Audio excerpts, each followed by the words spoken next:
Chapter 2, Mishnah 2. Although a Tamei person is forbidden to enter most parts of the temple, different parts of it have different levels of holiness. An offering is brought only for entering those parts that are considered the actual temple and not for the parts that are technically considered part of the Temple Mount. The Mishnah teaches which parts of the temple obligate a Tamei person to bring an offering for entering them in Tumah.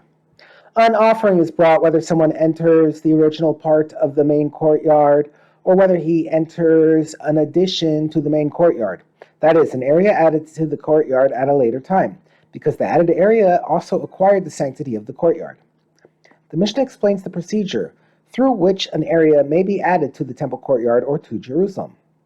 For we cannot make additions to the city of Jerusalem or to the temple courtyards, except with the approval of the king, a prophet, the Urim V'Tumim, and the great Sanhedrin of 71 judges, and with 2 loaves of bread from 2 Todah offerings, and with song.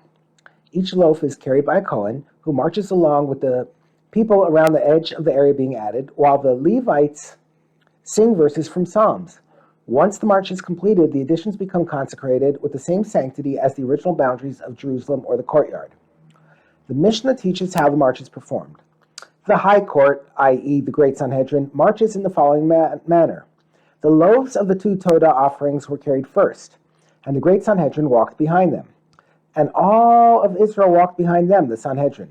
They walked this way until they reached the end of the area they wished to consecrate. After the march is completed, the inner loaf is eaten and the outer one is burned. Any addition to the temple courtyard that was not made with all these requirements, the approval of the king, a prophet, the Urim V'Tumim, and the great Sanhedrin, as well as the march described above, does not acquire temple sanctity, so that one who enters there while Tamei is not obligated to bring an offering for it.